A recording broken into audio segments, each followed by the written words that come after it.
नमस्कार. आकाशवाणी औरंगाबाद केंद्राच्या प्रादेशिक बातमीपत्रात मी राजश्री पोहेकर आपलं स्वागत करते. सुरुवातीला ठळक बातम्या. विजेपासून वंचित 30 कोटींहून अधिक जनतेला वीज पुरवठा करणं हे मोठं आव्हान, राष्ट्रपती प्रणव मुखर्जी. महिला सक्षमीकरण विधेयक लवकरात लवकर संमत करण्याचा केंद्र शासनाचा प्रयत्न. वाहन चोरांच्या आंतरराज्यीय टोळीतल्या 2 जणांना जालना पोलिसांकडून अटक. दृष्टीबाधितांसाठीच्या दुसऱ्या ट्वेंटी विश्वचषक क्रिकेट स्पर्धेत भारताचा अंतिम फेरीत प्रवेश. आणि हैदराबाद कसोटीत विराट कोहलीचं द्विशतक, सलग 4 कसोटी मालिकेत द्विशतक झळकावणारा एकमेव क्रिकेटपटू. आता सविस्तर बातम्या. देशात विजेपासून वंचित असलेल्या 30 कोटींहून अधिक जनतेला वीज पुरवठा करणं हे मोठं आव्हान असल्याचं राष्ट्रपती प्रणव मुखर्जी यांनी म्हटलं आहे. काल दिल्लीत प्रेसिडेंट्स इस्टेटमध्ये सौर ऊर्जा प्रकल्पाच्या पहिल्या टप्प्याचं उद्घाटन केल्यानंतर ते बोलत होते. विकासासाठी विजेची गरज असल्यानं ऊर्जा संवर्धन करणं आवश्यक आहे. ऊर्जेचा पुनर्वापर हवामानासाठी योग्य असून त्यामुळे प्रदूषण कमी होतं, असंही राष्ट्रपती म्हणाले. महिला सक्षमीकरण विधेयक लवकरात लवकर संमत करण्याचा केंद्र शासनाचा प्रयत्न असल्याचं केंद्रीय मंत्री व्यंकय्या नायडू यांनी म्हटलं आहे. आंध्र प्रदेशातल्या अमरावती इथं आयोजित राष्ट्रीय महिला संसद परिषदेत ते काल बोलत होते. या परिषदेत संसदेसह सर्व राज्य विधिमंडळातील महिला लोकप्रतिनिधी तसंच देशभरातून उच्च शिक्षण घेणारे महाविद्यालयीन विद्यार्थी मोठ्या संख्येनं सहभागी झाले होते.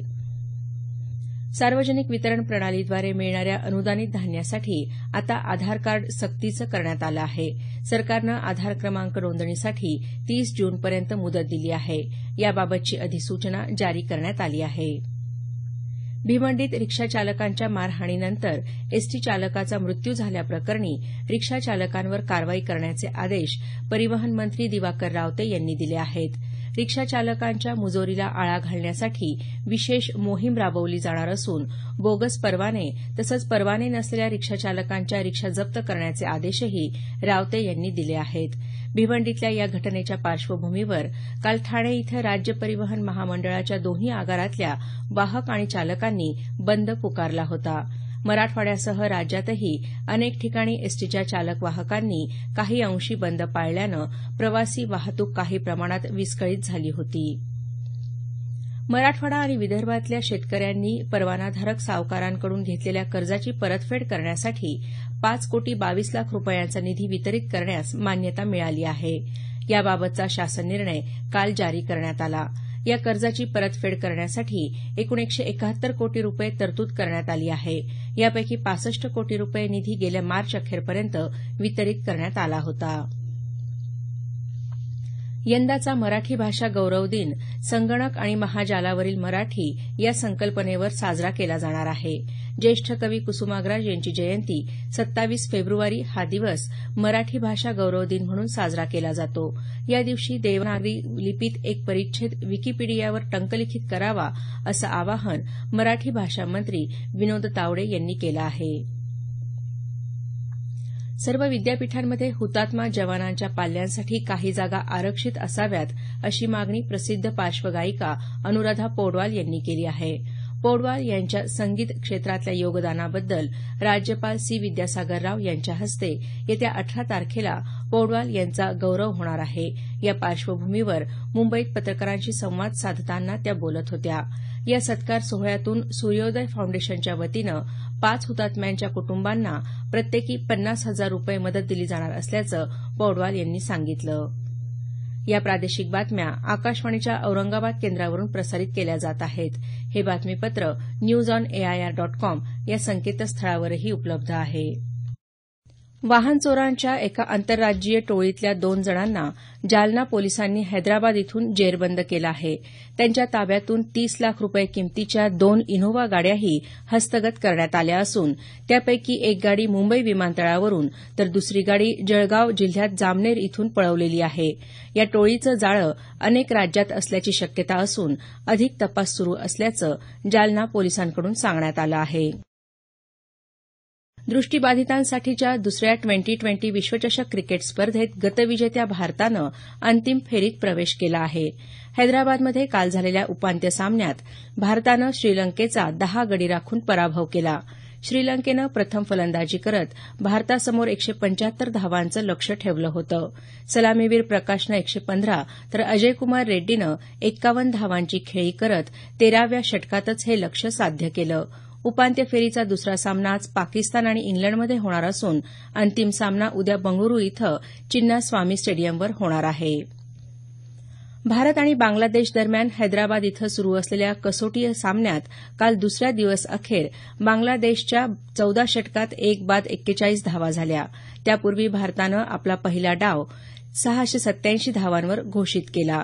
भारताकडून कर्णधार विराट कोहलीनं 204, मुरली विजयनं 108, रिद्धिमान साहानं नाबाद 106, चेतेश्वर पुजारानं 83 आणि अजिंक्य रहाणेनं 82 धावा केल्या. कर्णधार विराट कोहली हा सलग 4 कसोटी मालिकांमध्ये द्विशतक झळकावणारा पहिला क्रिकेटपटू ठरला आहे. युवकांनी यश आणि अपयशाचा हसतमुखानं स्वीकार करावा असं प्रसिद्ध अभिनेते सचिन खेडेकर यांनी म्हटलं आहे. कोल्हापूर इथं 32व्या अखिल भारतीय आंतरविद्यापीठ युवा महोत्सवाच्या उद्घाटन सोहळ्यात ते काल बोलत होते. श्रीमंत शाहू छत्रपती महाराजांच्या हस्ते या महोत्सवाचं उद्घाटन झालं.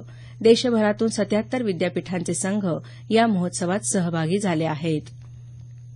उस्मानाबाद इथं होणाऱ्या 97व्या अखिल भारतीय मराठी नाट्य संमेलनाचे नियोजित अध्यक्ष ज्येष्ठ रंगकर्मी जयंत सावरकर यांचा काल मुंबईत अखिल भारतीय मराठी नाट्य परिषदेचे अध्यक्ष अभिनेते मोहन जोशी यांच्या हस्ते सत्कार करण्यात आला.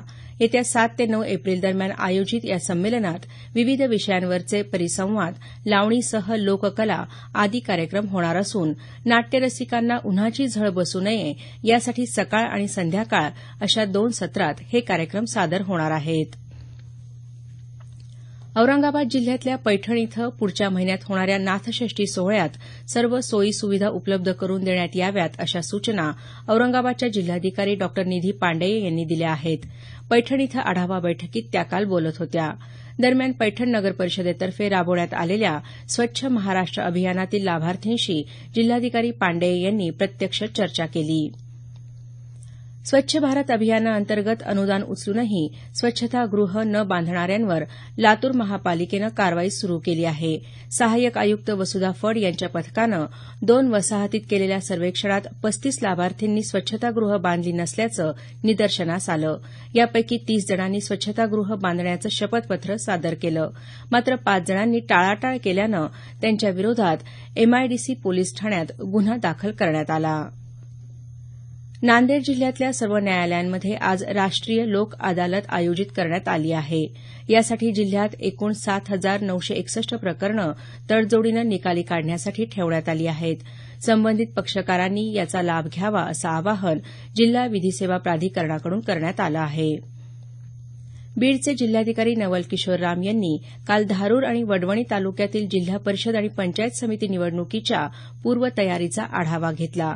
दरम्यान निवडणूक निरीक्षक पीएल सोरमारे आजपासून बीड जिल्हा दौऱ्यावर आहेत. या दौऱ्यात ते आष्टी, पाटोदा, धारूर आणि केज या तालुक्यांना भेटी देऊन नागरिकांशी संवाद साधणार आहेत. नागरिकांनी मतदान प्रक्रियेबाबत काही अडचणी असल्यास प्रशासनाशी संपर्क साधण्याचं आवाहन त्यांनी केलं आहे. शेवटी पुन्हा एकदा ठळक बातम्या. विजेपासून वंचित 30 कोटींहून अधिक जनतेला वीज पुरवठा करणं हे मोठं आव्हान, राष्ट्रपती प्रणव मुखर्जी. महिला सक्षमीकरण विधेयक लवकरात लवकर संमत करण्याचा केंद्र शासनाचा प्रयत्न. वाहनचोरांच्या आंतरराज्यीय टोळीतल्या 2 जणांना जालना पोलिसांकडून अटक. दृष्टीबाधितांसाठीच्या दुसऱ्या ट्वेंटी विश्वचषक क्रिकेट स्पर्धेत भारताचा अंतिम फेरीत प्रवेश. आणि हैदराबाद कसोटीत विराट कोहलीचं द्विशतक. सलग 4 कसोटी मालिकेत द्विशतक झळकावणारा एकमेव क्रिकेटपटू. याबरोबरच हे बातमीपत्र संपलं. आमचं यानंतरचं संक्षिप्त मराठी बातमीपत्र सकाळी 10 वाजता.